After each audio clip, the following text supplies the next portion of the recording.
So, very good evening to all of you. I hope you all are doing great. आप सभी लोग बढ़िया होंगे और पढ़ाई लिखाई पर ध्यान दिया जा रहा होगा. So, साहब आज जा गए हम एक और चैप्टर के साथ जिसका नाम है organising. So as we all know, management के होते हैं राजा 5 functions: planning, organising, staffing, directing and controlling. So in last lecture we have completed the chapter जिसका नाम था प्लानिंग. हमने लास्ट लेक्चर में बेटा प्लानिंग खत्म कर लिया था और अब हम चल रहे हैं बिल्कुल सीक्वेंस के साथ जिसका अगला जो चैप्टर है वो है बेटा ऑर्गेनाइजिंग. समझते क्या बात को? अगर मैं हल्का सा रिकैप करूं और बेटा इस चैप्टर को कनेक्ट करने की कोशिश करूं आपके प्रीवियस चैप्टर से जिसका नाम था प्लानिंग. सो जब भी बेटा हम फ्यूचर की बात करते हैं, जब हम एडवांस में सोचते हैं, thinking in advance, what to do and how to do. Sir जब आज प्रेजेंट में खड़े होकर मैं फ्यूचर की बात करता हूं कि सर क्या किया जाए और किस तरीके से किया जाए, वो होती है सर प्लानिंग. लेकिन सर जब आप प्लानिंग कर लेते हो, once plan are made, sir जरूरी होता है उन प्लान्स को एक्शन में कन्वर्ट करना. सर जैसा मैंने आपको प्लानिंग के समय थोड़ा सा कुछ बात बताई थी कि sir majority of the public planning करती है, but there are rare people जो उस प्लानिंग को एक्शन में कन्वर्ट करते हैं या उनको इंप्लीमेंट करते हैं. तो मालिक आपके प्लान्स को जो एक्शन में कन्वर्ट करेगा वही जो फंक्शन होता है उसका नाम होता है ऑर्गेनाइजिंग. आई होप मैं मेरी बात को लेकर बहुत क्लियर चल रहा हूं. चलेगा? आइए साहब, स्वागत करते हैं सभी का. Organising essentially implies a process which coordinate human effort, assemble resources and integrate both into unified whole to be utilized for achieving a specified objective. Sir एक ऐसा स्पेसिफाइड ऑब्जेक्टिव, एक ऐसा प्री डिटरमाइंड गोल जिसको ऑलरेडी आप set कर चुके हो planning के अंदर, उस गोल को अचीव करने के लिए मालिक क्या करना पड़ेगा? सर हमें चाहिए दो चीजें. वन इज ह्यूमन एफर्ट, हमें और आपको मिलकर मेहनत करनी पड़ेगी. लेकिन सर अकेले मेहनत भी नहीं होने वाला है, और साथ में क्या करना पड़ेगा? सर हमें ह्यूमन एफर्ट के साथ रिसोर्सेज को भी इंटीग्रेट करना पड़ेगा, असेंबल करना पड़ेगा. और मालिक वो फंक्शन, वो प्रोसेस जो इस कोऑर्डिनेशन में, इस असेंबलिंग में आपकी क्या कर दे? हेल्प. उसको ही क्या बोलेंगे? Organising. So organising is a process, organizing is a function which coordinate the human effort and assemble resources.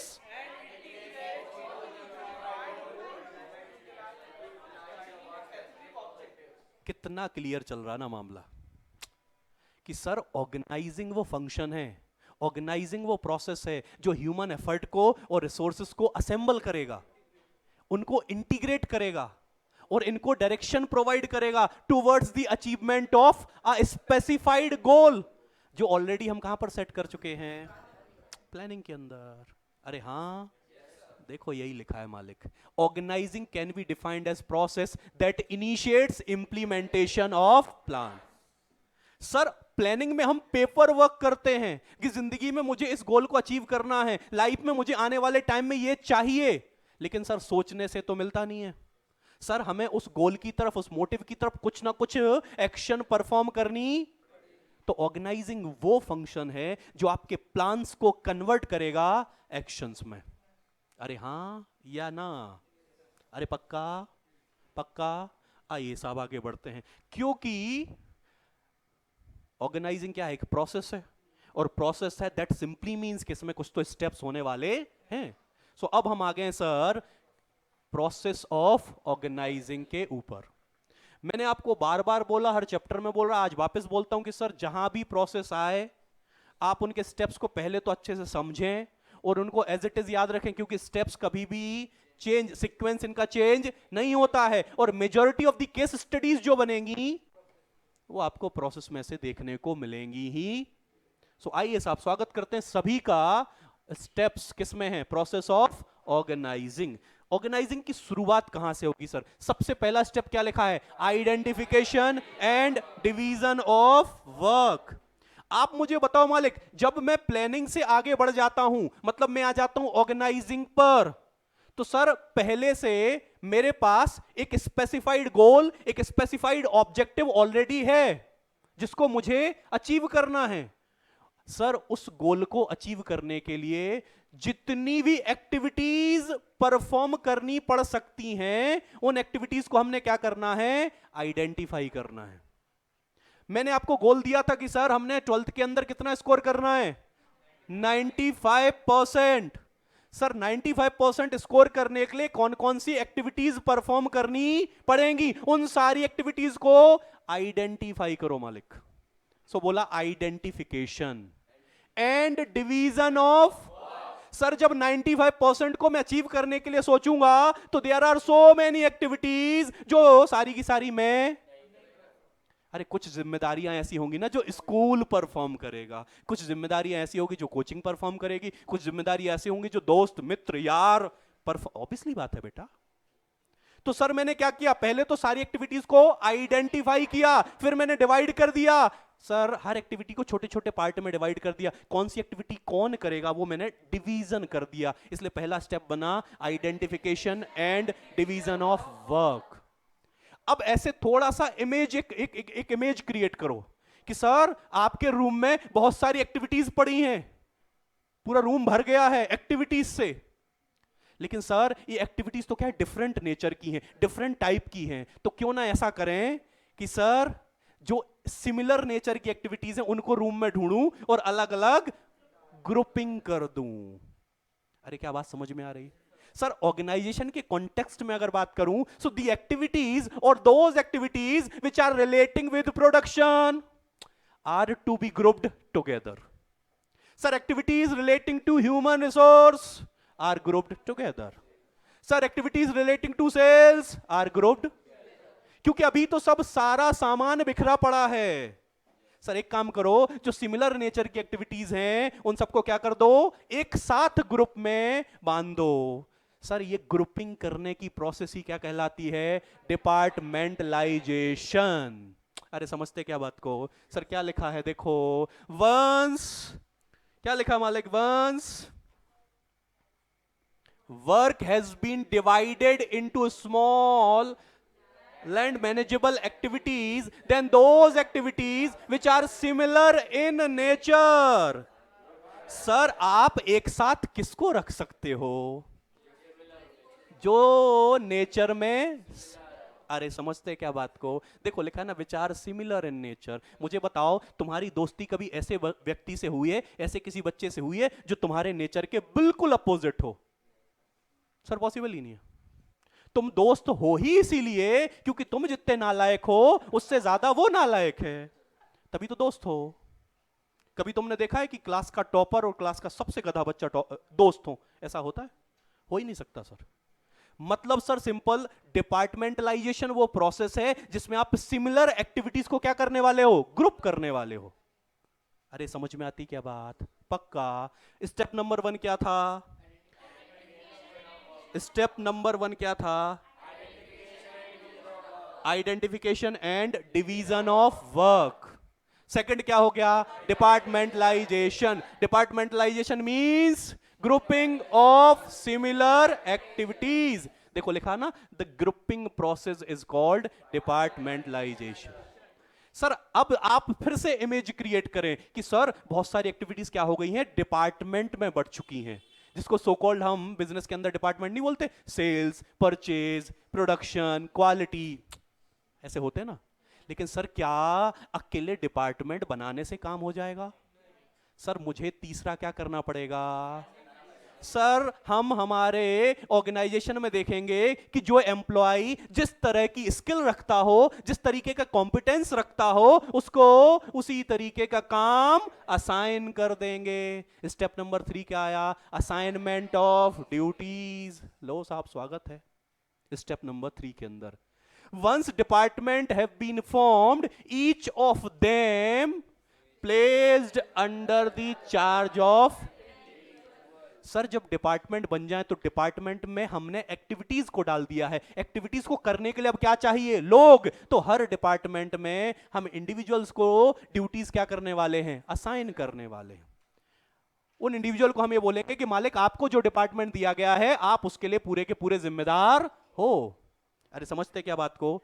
Jobs are then allocated to the member of each department in accordance to their skill and, यही बोला था अपन ने कि sir जो जिस काम में compatible है, जो जिस काम में स्किल्ड है, उसको उसी तरीके का काम दे दिया जाएगा, असाइन कर दिया जाएगा। The work must be assigned to those who are best.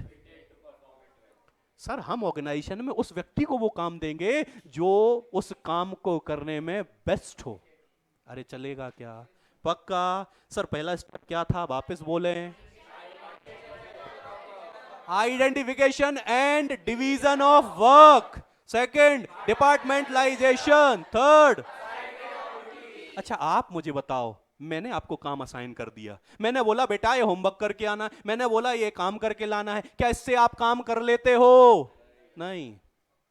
आपको ये डर होना चाहिए कि सर कल को पूछने वाले हैं कि वो काम हुआ कि नहीं हुआ। अरे नहीं हुआ तो क्यों नहीं हुआ?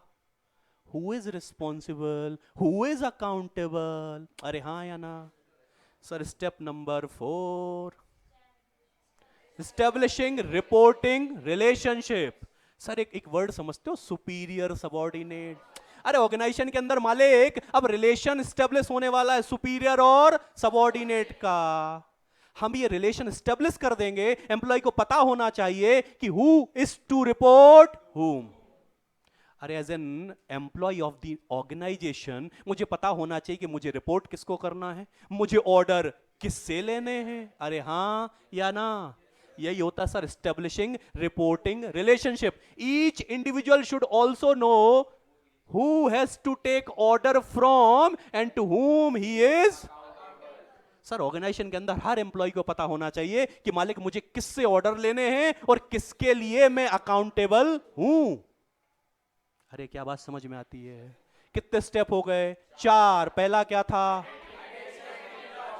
Identification and division of work, second departmentalisation, तीसरा असाइनमेंट ऑफ ड्यूटीज, चौथा इति श्री देवा खंडे, ऑर्गेनाइजिंग प्रोसेस हो जाती है समाप्त। अरे बोलो मालिक समझ में आती बात? पक्का? Moving ahead sir, importance of. और जब भी इंपॉर्टेंस सामने आए क्या दिमाग में सोचो, सर क्यों चाहिए? अगर मेरे ऑर्गेनाइजेशन के अंदर ऑर्गेनाइजिंग नहीं है तो क्या होगा, और अगर मैं ऑर्गेनाइजिंग फॉलो करता हूं तो क्या होगा? सर जो बातें आपको ये तो क्या होगा का जवाब दे दें वही कहलाएगा उसका इंपॉर्टेंस। अरे चलता क्या? अरे पक्का? बेसिकली 2 क्वेश्चन आते हैं, मैं कौन हूं, इसका अगर मैं जवाब दूं कि मैं कौन हूं, वो कहलाएंगे मेरे कैरेक्टरिस्टिक्स और फीचर्स। तुम पूछो सर समझ में आता है आप कौन हो, आप तो ये बताओ आप क्यों हो। अरे आपका जन्म इस दुनिया में क्यों हुआ है, तो उसके लिए मैं जो आपको जवाब दूंगा वो कहलाएगा मेरा इंपॉर्टेंट। अरे समझते क्या? सर ऑर्गेनाइजिंग क्यों, तो जवाब आएगा इंपॉर्टेंस। पहला क्या लिखा? Benefit of. अरे स्पेशलिस्ट समझते हो क्या कौन होते हैं? सर आप समझते हो स्पेशलिस्ट बनते कैसे हैं? सर जब भी आप किसी एक्टिविटी को रिपीटेड बेसिस पर परफॉर्म करते रहते हो तो आप बन जाते हो उसके स्पेशलिस्ट। आप मुझे बताओ ऑर्गेनाइजिंग प्रोसेस क्या करती है? By creating the department, by assigning the duties, हमारे एम्प्लॉय को ये बोलती है कि आपको, आप जिस स्किल में मास्टर हो, एक्सपर्ट हो, आपको डेली बेसिस पर ऑर्गेनाइजेशन के अंदर वही एक्टिविटीज को परफॉर्म करना। तो अल्टीमेटली ऑर्गेनाइजिंग प्रोसेस आपको कहां ले जा रही है? स्पेशलाइजेशन की तरफ। As an employee, I am working one work relating to a department on a repeated basis. I am working in a production department. तो मैं डेली बेसिस पर क्या काम करता हूं? Work relating to production. जब मैं रिपीटेड बेसिस पर ये काम करता रहूंगा तो मैं बन जाऊंगा उसका स्पेशलिस्ट। सो अल्टीमेटली उन्होंने क्या बोला कि सर अगर बढ़िया बेहतरीन ऑर्गेनाइजिंग आप फॉलो करते हो तो आपको बेनिफिट होगा किसका? स्पेशलाइजेशन। सेकंड क्या लिखा मालिक? बाय मेकिंग और बाय एस्टेब्लिशिंग रिपोर्टिंग रिलेशनशिप। उन्होंने वो रिलेशन बना दिया ना, सुपीरियर सबऑर्डिनेट, किससे ऑर्डर लेना है, किसके लिए अकाउंटेबल हो। तो मालिक क्या होगा, वर्किंग रिलेशनशिप में बिल्कुल क्लैरिटी है, कोई कंफ्यूजन नहीं है, सबको पता है कि मैंने किससे ऑर्डर लेने हैं, एम्प्लॉय को पता है मैं किसके लिए अकाउंटेबल हूं। तो वर्किंग रिलेशनशिप में क्या होने वाला है, क्लैरिटी होने वाला है। सर अगला क्या लिखा, ऑप्टिमम यूटिलाइजेशन ऑफ, चाहे सर मटेरियल हो, चाहे फाइनेंशियल हो, चाहे ह्यूमन रिसोर्सेज हो, सारों को क्या होगा सर, ऑप्टिमम यूटिलाइजेशन ऑफ। क्योंकि सर आपने जब ड्यूटीज को असाइन किया था तो आपने हर इंडिविजुअल को उसकी स्किल के हिसाब से उसको ड्यूटी दी थी।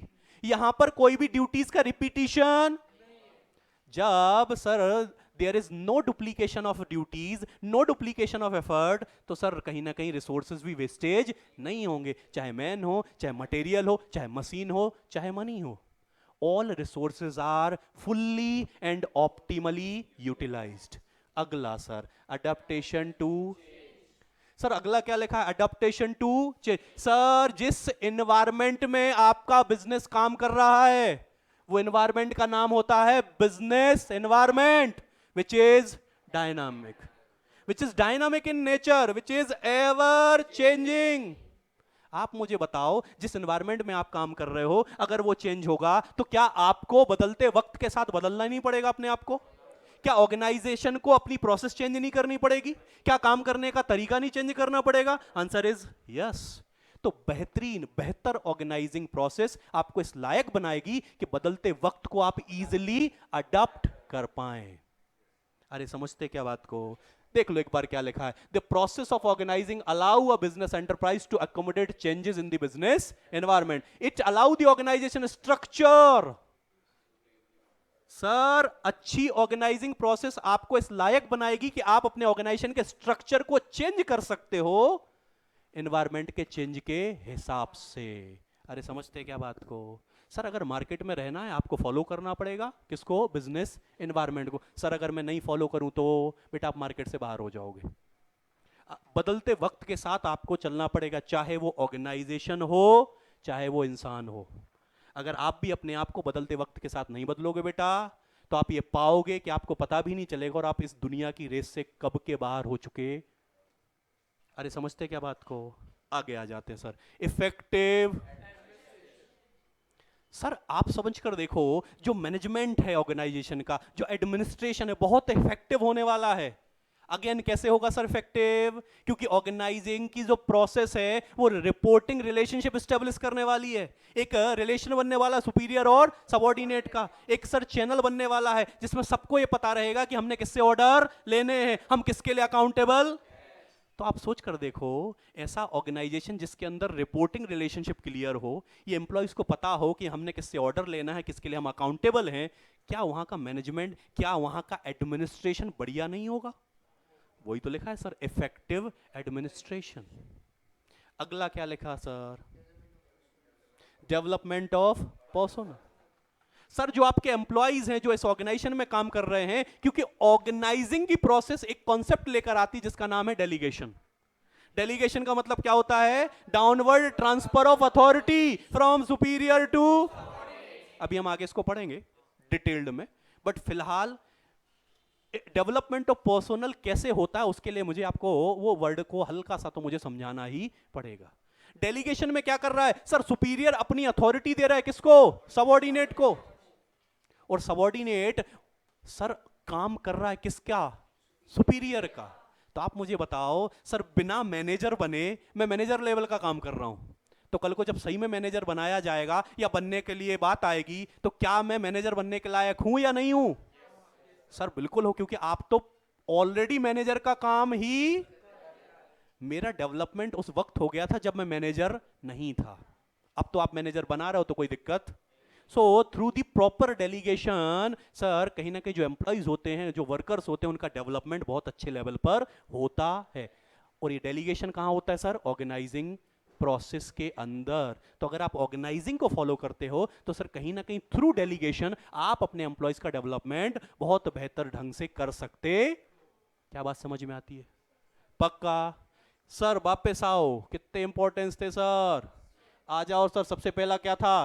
Benefit of specialisation. सेकंड क्या लिखा? Clarity in working relationship, optimum utilisation of resources, adaptation to change, effective administration, development of, अगला भी लिखा है बेटा, expansion and, सर आप समझें, जब इतना सब कुछ बढ़िया चल रहा है, कल को ऑर्गेनाइजेशन के अंदर बहुत बेहतर ऑर्गेनाइजिंग प्रोसेस है, कल को अगर ऑर्गेनाइजेशन को एक्सपांसन करना हो, अपनी एक्टिविटीज को डाइवर्सिफाई करना हो, बेटा वो इतना कैपेबल है, ऑर्गेनाइजेशन इतना कैपेबल है कि अपनी एक्टिविटीज को इजीली डाइवर्सिफाई कर सकता है।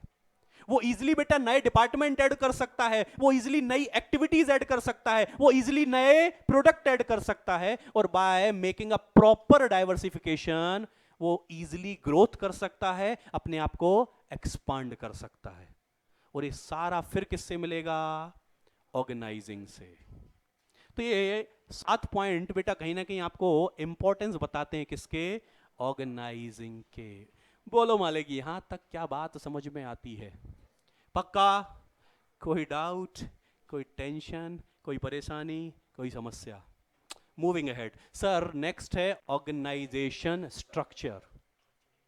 चलें क्या? यहां से फिर बेटा केस स्टडीज आने वाली एग्जाम में, सो मेक श्योर कि आपको ये बातें भी समझ में आए। सर क्या लिखा है? ऑर्गेनाइजेशन स्ट्रक्चर में छोटी छोटी बातें करते हैं, उसके थ्रू अपन आगे बढ़ेंगे। सर सबसे पहले क्या लिखा है? Organisation structure is the outcome of, sir वो बोल रहा है कि जैसे ही आपने ऑर्गेनाइजिंग की प्रोसेस फॉलो करी, एक चीज बाहर निकल कर आती है जिसका नाम है ऑर्गेनाइजेशन स्ट्रक्चर। सर कहां से? तो आप समझो सर, इन स्टेप नंबर 3 और एक और ऊपर चले जाते हैं, इन स्टेप नंबर 2 जैसे ही आपने डिपार्टमेंट बनाए, तो देखना ऑर्गेनाइजेशन का नाम है बेटा XYZ। इन्होंने एक्टिविटीज को आइडेंटिफाई किया होगा, आइडेंटिफाई करके सिमिलर एक्टिविटीज को ग्रुप किया होगा। जैसे ही उन्होंने ग्रुप किया तो ये देखो बहुत सारे क्या बनकर आ जाते हैं बेटा? Department. Sir production, sir sales, sir purchase, sir human resource. और जैसे ये डिपार्टमेंट बने, इन्होंने हर डिपार्टमेंट के अंदर क्या किया? Assignment of duties. तो सर इसके अंदर देखो लोग आ गए, देखो ऑर्गेनाइजेशन का स्ट्रक्चर बनकर, देखो एक ढांचा बनकर तैयार हुआ कि नहीं हुआ? तो सर ऑर्गेनाइजेशन का स्ट्रक्चर बनता कहां से है? सर ऑर्गेनाइजिंग की प्रोसेस से। तो इसीलिए उन्होंने लिखा कि organisation structure is the outcome of, क्या मेरी बात समझ में आ रही? सर अगर मैं एक्टिविटीज को बढ़ा दूं, अगर मैं डिपार्टमेंट को बढ़ा दूं, अगर मैं लोगों को बढ़ा दूं, तो स्ट्रक्चर भी उस हिसाब से चेंज होता। तो जैसे आपकी प्रोसेस वैसा आपका स्ट्रक्चर। अरे समझ में आती क्या बात? पक्का? पक्का। सर अगला क्या लिखा? As an organisation grows, coordination become difficult due to the emergence of new functions and increase in the structural hierarchy. जैसे जैसे ऑर्गेनाइजेशन बड़ा होगा, एक्सपांसन होगा, क्योंकि एक्टिविटीज बढ़ेंगी, क्योंकि लोग बढ़ेंगे, क्योंकि डिपार्टमेंट बढ़ेंगे, तो कोऑर्डिनेशन कहीं ना कहीं डिफिकल्ट होता जाता है। Thus, for an organization to function smoothly and face environmental changes, it becomes necessary for the sum to pay attention to its। तो फिर हम अगर चाहते हैं कि बेटा ऑर्गेनाइजेशन तो बड़ा हो रहा है, बट ऑर्गेनाइजेशन हमारा स्मूथली रन करे, तो फिर हमें उसके स्ट्रक्चर पर बहुत विशेष ध्यान देना पड़ेगा। The span of management to a large extent give shape to the organization structure। बेटा बढ़िया क्वेश्चन आता है, डायरेक्ट क्वेश्चन भी आ जाता है, और मैं बोल रहा हूं अब तो आपके एग्जाम पैटर्न वो है, एमसीक्यू भी है उसमें, वो असर्शन रीजनिंग भी है। तो बेटा ऐसे क्वेश्चन तो मतलब क्या बोलूं सर, मेरे पर्सनली बहुत फेवरेट है, और मेरे फेवरेट हैं तो बाय डिफॉल्ट बेटा वो सीबीएसई के फेवरेट हैं। चलेगा ना? हाँ इतना कॉन्फिडेंस तो अपन रख ही सकते हैं फिलहाल। बेटा एक कॉन्सेप्ट होता है स्पान ऑफ मैनेजमेंट, और इसको समझिएगा। पहले लिखा क्या है वो पढ़ लेते हैं sir. Span of management refers to the number of subordinate that can be effectively managed by superior. अच्छा, ऑर्गेनाइजेशन के अंदर जिनको हम लेमन लैंग्वेज में बोलते हैं ना, सीनियर और जूनियर, उसी को बेहतरीन बिजनेस की लैंग्वेज में बोलते हैं, सीनियर बोले तो सुपीरियर, जूनियर बोले तो सबऑर्डिनेट। अब एक सुपीरियर, ये भाई साहब सुपीरियर हैं, मतलब हमारे सीनियर हैं। एक सुपीरियर अपने अंडर में कितने सबऑर्डिनेट को इफेक्टिवली मैनेज कर सकता है, उसी को बोलते हैं स्पान ऑफ मैनेजमेंट। मुझे आप एक एग्जांपल देता हूं, उसके थ्रू बताएं। से फॉर एग्जांपल एक ऑर्गेनाइजेशन में 200 एम्प्लॉइज काम करते हैं, कितने? 200। और मान लो हमारे पास जो स्ट्रक्चर बना या जो स्पान ऑफ मैनेजमेंट है, एक एम्प्लॉय, एक सुपीरियर ऐसा है जो अपने अंडर में 50 लोगों को मैनेज कर सकता है, दूसरा ऐसा सुपीरियर है जो अपने अंडर में 20 को कर सकता है, तीसरा ऐसा है जो 10 को कर सकता है, चौथा ऐसा है जो और कर सकता है। अगर आप थोड़ी सी इमेज क्रिएट करो तो देखो एक स्ट्रक्चर बन रहा है कि एक ऑर्गेनाइजेशन, उसमें 5-7 सुपीरियर, उसके किसी के अंडर में 50, किसी के अंडर में 20, किसी के अंडर में 10, किसी के अंडर में ऐसे, ये स्ट्रक्चर बन रहा है। तो ऑर्गेनाइजेशन का स्ट्रक्चर कैसा होगा ये डिसाइड करता है स्पान ऑफ मैनेजमेंट। हो सकता है आपके पास ऐसा सुपीरियर हो जो एक ही आदमी 200 को ही मैनेज कर सके, तो आपका स्पान ऑफ मैनेजमेंट ऐसा हुआ, क्योंकि एक ही 200 को मैनेज कर सकता है तो स्ट्रक्चर भी छोटा सा हुआ। अरे हां, अब इस लाइन को पढ़ो ऊपर वाली को। The span of management to the large extend gives shape to the, do not get confuse, organisation structure is the outcome of organisation process. लेकिन सर उस स्ट्रक्चर का शेप कैसा होगा ये कौन डिसाइड करेगा? Span of management. And span of management मतलब number of subordinate that can be effectively managed by. अरे समझते क्या बात को? पक्का? आ जाओ साहब आगे। सर कितने टाइप के ऑर्गेनाइजेशन स्ट्रक्चर होते हैं? यहां से आएगी सर एग्जाम में केस स्टडी। या तो आपको गिवन केस स्टडी में आइडेंटिफाई करना पड़ेगा या सजेस्ट करना पड़ेगा। वो कंपनी के बारे में सारी चीजें आपको बताएंगे और आपसे बोलेंगे कि बताओ कंपनी को कौन सा ऑर्गेनाइजेशनल स्ट्रक्चर फॉलो करना। So basically there are two types of organisational structure, one is functional, second one is. तो राजा एक होता है फंक्शनल स्ट्रक्चर और दूसरा होता है डिविजनल स्ट्रक्चर। आइए साहब समझते हैं फंक्शनल क्या है और डिविजनल क्या है। फंक्शनल लिखा है बेटा ऊपर ही, grouping of job of similar nature. अरे यार, grouping of job of similar nature तो कहलाता है, करेक्ट आंसर, डिपार्टमेंटलाइजेशन।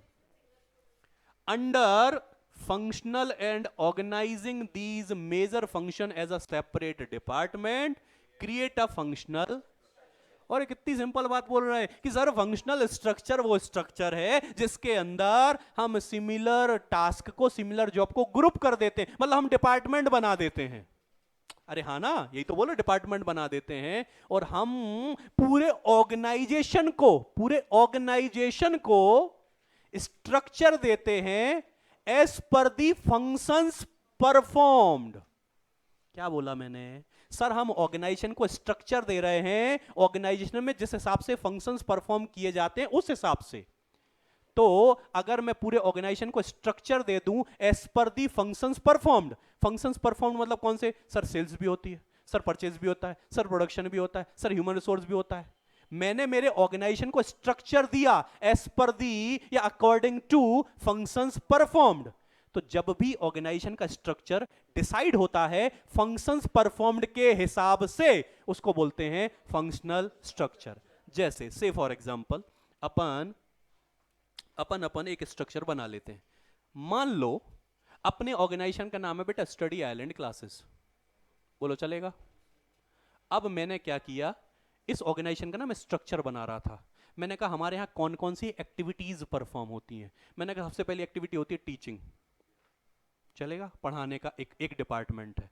दूसरा है सर अकाउंटिंग डिपार्टमेंट, जो फीस वगैरह देखेगा। सर तीसरा डिपार्टमेंट होता है स्टेशनरी, जो बुक्स नोट्स जो आपको प्रोवाइड होते हैं वो देखेंगे। और चौथा एक और डिपार्टमेंट है बेटा जो देखता मान लो डाउट वगैरह। से फॉर एग्जांपल आप मुझे बताओ, ये मेरा जो स्ट्रक्चर है, ये जो मैंने अपने ऑर्गेनाइजेशन का स्ट्रक्चर बनाया है, ये बनाया है एज पर दी फंक्शंस परफॉर्म्ड। जब भी आप अपने ऑर्गेनाइजेशन का स्ट्रक्चर बनाते हो, डिजाइन करते हो according to the functions performed, उसको क्या बोलेंगे? Functional structure. जनरली ये कब फॉलो किया जाता है? जब कंपनी डील करती हो सिंगल प्रोडक्ट में।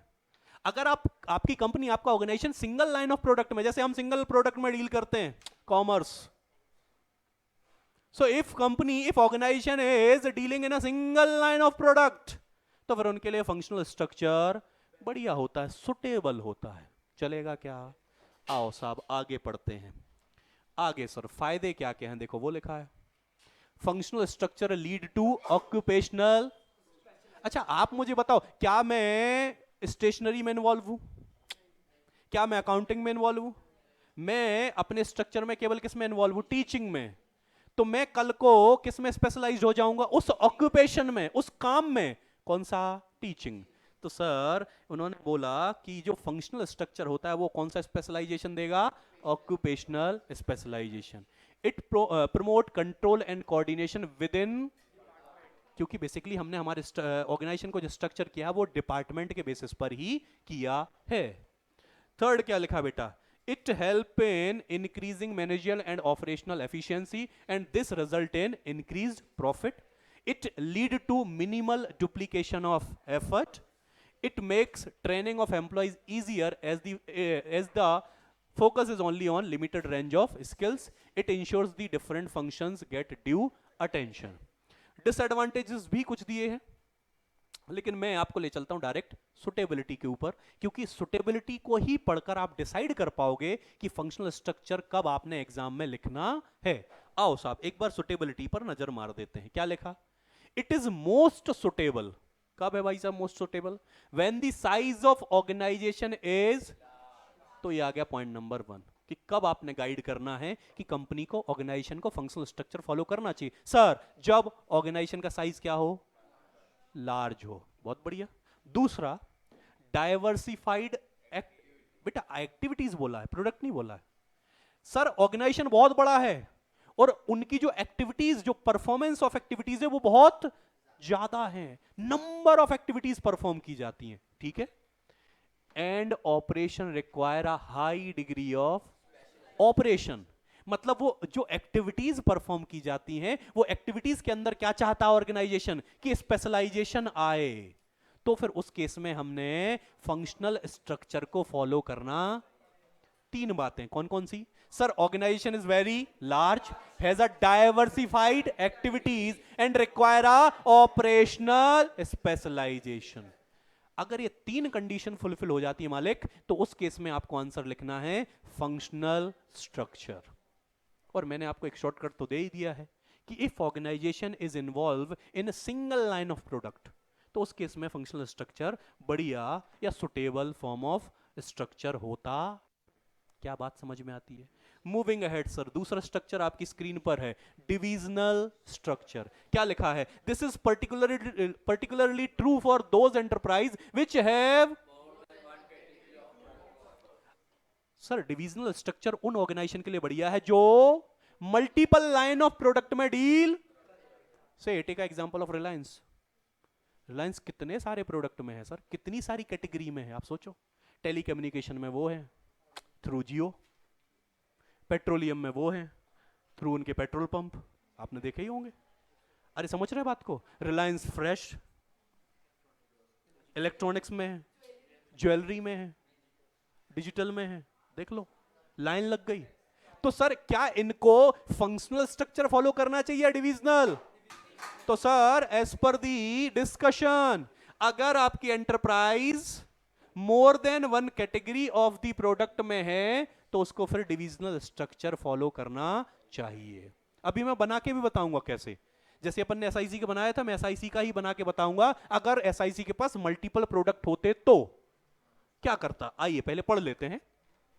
इन a divisional structure the organisation structure comprises of separate business unit. और सर हम डिविजनल स्ट्रक्चर में क्या करते हैं कि पहले पूरे ऑर्गेनाइजेशन को प्रोडक्ट में डिवाइड कर देते हैं।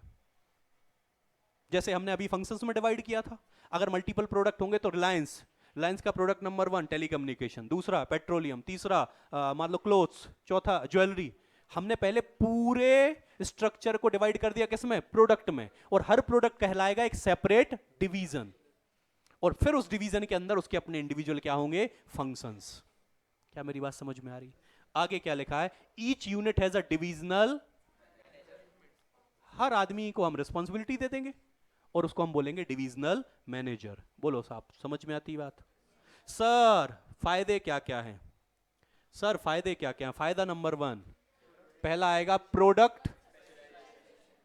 इस फंक्शनल स्ट्रक्चर में क्या आ रहा था? वहां पर आ रहा था ऑक्यूपेशनल स्पेशलाइजेशन, क्योंकि वहां पर आप एक्टिविटीज में स्पेशलिस्ट बन रहे थे, यहां पर आप प्रोडक्ट में, क्योंकि हमने पहले ऑर्गेनाइजेशन को डिवाइड किया है किसमें? प्रोडक्ट में। दूसरा क्या लिखा है, divisional head are accountable for the, अच्छा रिलायंस कंपनी पेट्रोलियम वाला जो हेड है, जो उनका रिस्पॉन्सिबल पर्सन, उससे पूछती होगी कि भैया इसमें प्रॉफिट क्यों नहीं आ रहा या कम आ रहा, तो डिविजनल जो हेड होते हैं उनको ही अकाउंटेबल बना दिया जाएगा। It promote flexibility and initiative. बेटा आप सोच कर देखो, अगर मैंने मेरे स्ट्रक्चर को प्रोडक्ट के हिसाब से डिजाइन किया है, स्ट्रक्चर किया है, कल को मान लो कोई प्रोडक्ट चल नहीं रहा तो उसको इजीली रिमूव किया जा सकता है।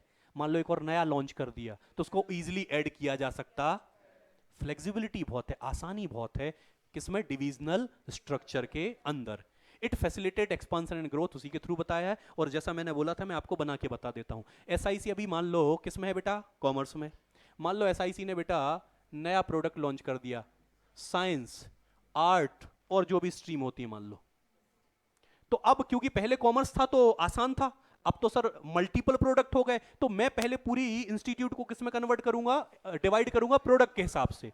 तो मैं यहां लिखूंगा कॉमर्स, यहां लिखूंगा साइंस, यहां लिखूंगा, पहले मैंने ऑर्गेनाइजेशन को स्ट्रक्चर किया अकॉर्डिंग टू दी प्रोडक्ट, तो इनको क्या बोला जाएगा? Division A, division B, division C. और हमने हर डिवीजन के ऊपर एक आदमी बिठा दिया जिसको हम बोलेंगे divisional head, who is responsible for the performance of division. भाई यहां पर मैंने एक आदमी अपॉइंट किया, वो किसके लिए जिम्मेदार? कॉमर्स डिवीजन के लिए। दूसरा यहां बिठाया वो साइंस के लिए, आर्ट के लिए। हम डिविजनल हेड को पकड़ेंगे, बताओ भैया डिवीजन का क्या परफॉर्मेंस है? अच्छा है तो बहुत बढ़िया बात है, खराब है तो क्यों है? अरे समझ में आती क्या? फिर मैं क्या करूंगा, हर डिवीजन के अंदर फंक्शंस ऐड कर दूंगा, वही टीचिंग, स्टेशनरी, डाउट, अरे समझ रहे? सबके अंदर अपने अपने फंक्शंस। तो ऐसे स्ट्रक्चर को क्या बोलेंगे? Divisional structure. चलें बेटा, चांद में दाग है तो यहां भी एडवांटेजेस हैं तो डिसएडवांटेजेस भी हैं। एक बार आपने देख लेना है। मैं आपको ले चलता हूं बेटा कहां पर? सुटेबिलिटी की तरफ, कि डिविजनल स्ट्रक्चर कहां पर फॉलो करना चाहिए, कहां पर सुटेबल है। क्या लिखा है बेटा? Divisional structure is suitable for those business enterprises where large variety of product are manufactured using, ये ध्यान रखना है बेटा। आपके एग्जाम में जो केस स्टडी आएगी वो ऐसी केस स्टडी होगी जिसमें जो कंपनी की बात होगी, जो ऑर्गेनाइजेशन की बात होगी, वो मल्टीपल प्रोडक्ट बना रहा होगा। मैं गारंटी दे रहा हूं इस बात की। तो सर फिर तो बढ़िया है, आपने ही बता दिया तो आंसर हम लिख देंगे डिविजनल। Answer is no. बेटा इतना ही आसान होता तो फिर तो बात ही खत्म हो जाती। बेटा आप समझो हाउ टू मेक डिसीजन कि जो ऑर्गेनाइजेशन की बात है वो मल्टीपल प्रोडक्ट में है या, आप समझो मेरी बात को। अगर कोई कंपनी, अगर कोई ऑर्गेनाइजेशन मल्टीपल प्रोडक्ट बना रहा है लेकिन वो रॉ मटेरियल एक ही यूज होता है, by using a same raw material company is manufacturing multiple product, तो मालिक के मल्टीपल प्रोडक्ट नहीं कहलाएंगे। और इसमें आंसर डिविजनल स्ट्रक्चर कभी भी नहीं आएगा। इसका आंसर होगा, मैं एग्जांपल दूसरा देता हूं। अभी हम एसआईसी का बना रहे थे। अरे एसआईसी का सर हम ऐसी इसमें स्ट्रीम ला दें जो हम ही पढ़ा रहे हैं, हमें नया कुछ भी ऐड ऑन करने की जरूरत, तो मालिक फंक्शनली चलेगा फिर आंसर। अरे हाँ, वो ऐसे क्वेश्चंस पूछते हैं कि एक चाबी बनाने वाला है, वो पहले टू व्हीलर्स की चाबी बनाता था, अब वो फोर व्हीलर्स की भी चाबी बनाने लगा कंपनी। तो बच्चे को लगता है एक तो टू व्हीलर की चाबी, दूसरा फोर व्हीलर की, तीसरी मान लो और कोई चाबी, तो कंपनी तो 3 प्रोडक्ट बना रही, ओहो multiple product. Answer is divisional. Answer is no. ये डिविजनल स्ट्रक्चर हो ही नहीं सकता है मालिक। देखो उन्होंने बिल्कुल क्लियर लिखा है, यूजिंग डिफरेंट। अब चिल्ला तो रहे वो, अब तुमको समझ में नहीं आ रहा, वो बात अलग है। अरे milk is a raw material जिससे आप कितनी मल्टीपल चीजें बनाते हो, तो आप क्या बोलोगे कि functional structure, divisional structure follow करो। Answer is functional. Sir multiple product तब काउंट होंगे या तब कहलाएंगे जब आप मल्टीपल प्रोडक्ट बनाने के लिए डिफरेंट प्रोडक्टिव रिसोर्सेज यूज कर रहे हैं। I hope I am absolutely clear. पक्का? आगे आ जाते हैं सर। अगला नीचे भी कुछ तो लिख रखा बेटा उन्होंने, when an organisation grows and need to add. बेटा पता है इतना बढ़िया है सीबीएसई कि पता है वो डायरेक्ट लाइन तक लिख देते हैं। मैं आपको जो टेस्ट करवाऊंगा, जो केस स्टडी सॉल्व करवाऊंगा ना, मैं आपको लाइन ऐसे अंडरलाइन करवा दूंगा कि वो लिख रहे हैं organisation need to add, create more, introduce new level of. इनमें से पता है एक ना एक स्टेप तो वो लिख ही देते हैं, उनसे भी रहा नहीं जाता ना। वो लिख ही देंगे और फिर वो पूछेंगे कि बताओ कौन सा स्ट्रक्चर। तो मालिक जब वो चिल्ला चिल्ला कर बता रहे हैं कि जब भी मोर एम्प्लॉय को ऐड करने की बात हो, न्यू डिपार्टमेंट क्रिएट करने की बात हो, या नया लेवल ऑफ मैनेजमेंट को इंट्रोड्यूस करने की बात हो, इन तीन में से कुछ भी हो, आंसर ऑलवेज होगा डिविजनल। अगर इसके बाद भी क्लियरिटी नहीं आ रही है, इसके बाद भी आप केस स्टडी सॉल्व सही तरीके से नहीं कर पा रहे हो, तो मालिक फिर तो भगवान ही सब कुछ है। फिर तो वही है कि जय श्री राम तुक्का मारो। हाँ, बचता क्या है लाइफ में? अगर सोचकर देखो, वो सामने आपको सब कुछ बता रहे हैं कि मालिक ऐसा होगा तो डिविजनल चाहिए, अदरवाइज डिविजनल नहीं चाहिए, तो फिर क्या चाहिए बाय डिफॉल्ट? क्योंकि ऐसे एमसीक्यू में भी 4 ही ऑप्शन होते हैं, ऐसे 100-150 थोड़ी है कि सोचते रहो बूझो तो जाने। हाँ, ऐसा थोड़ी होता है। अरे समझते क्या बात को? तो मालिक ये आपको विशेष ध्यान रखना है, यहां पर बढ़िया क्वेश्चन एग्जामिनेशन में बनेगा ही बनेगा। आई होप यहां तक बेटा बिल्कुल क्लियरिटी है, चलेगा?